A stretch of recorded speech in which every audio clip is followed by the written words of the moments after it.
Ito, turbo. Linis tayo ng turbo ng L300 Euro 4. Okay mga paps, maglilinis tayo ng turbo ng L300 Euro 4. Medyo nalinisan natin yung EGR ni boss, kaya lang sa nalinisan natin yung EGR valve ni boss, medyo kulang pa rin yung hatak kasi dahil nga sa mataas na rin ang tinakbo, 100k mileage ano po.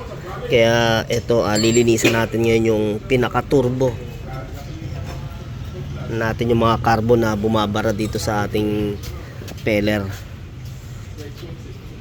Ayan mga idol, sa 110 na tinakbo, tignan natin yung carbon ni boss sa turbo. Ayan, meron pa sa loob to, yung pinaka makapal. Ito yung ating peller. Wala namang ano, no? Oh, wala namang kalog. Ayan, isa sa tinitingnan natin kung may kalog to, no? Kaya inaano ko rin, inaagapan ko na agad kasi may tapos wala namang lakas ng hatak, kaso lang tama yung peller. sinisit lang eh. Sinisit lang. Yun, ay. Ano pala talaga? Kaya ano palang tigas tanggalin eh. Yan na yung pinakamadumi nating nakakala sa turbo. Na lang eh. Oo. Bahay ng carbon. Bubuo na mga idol.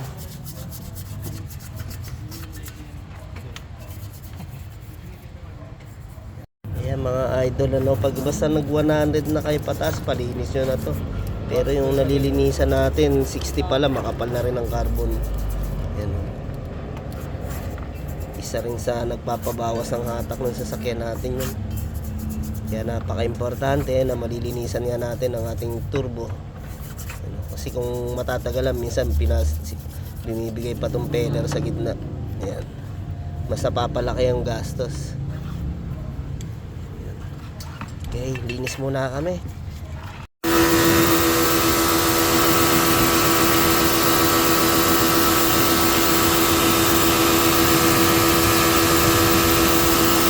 Mga idol, ini-spray din natin yung pinaka-catalytic, no, pag tayo naglinis ng turbo.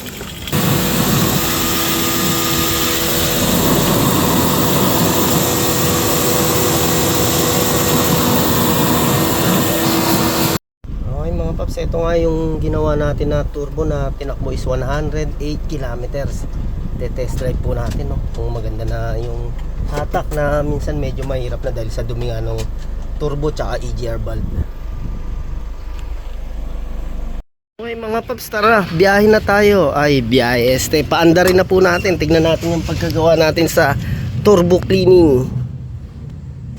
Ayan. Ngayon mga paps, kahit na nagpalinis na tayo ng EGR valve, pag madumi pa rin yung ating turbo, is nagko-connect pa rin po yun sa bawas ng hatak ng ating sasakyan. Kasi yung ating EGR valve is nagsisirculate pa rin ang hangin papunta sa ating turbo. Kaya pagka sobrang barado ng turbo natin at madumi, bawas pa rin yung hatak kahit bagong linis yung ating EGR valve. Okay, start natin mga idol sa 108 na tinakbo.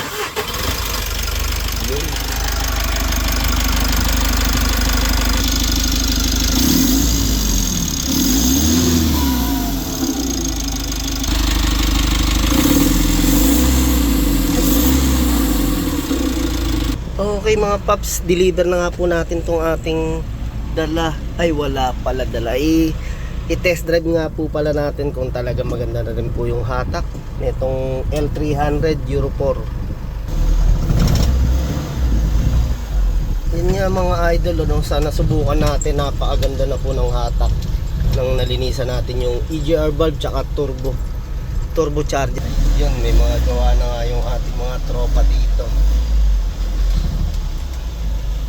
Ayun mga paps idol, sa gusto nga magpalalamove, message lang po kayo sa amin. Hindi. Okay na, napakaganda ng hatak nitong L300 Euro 4, kaya maganda rin ang biyahe ni idol sa paglalalamove. Thank you. Thank you kay Boss Romel.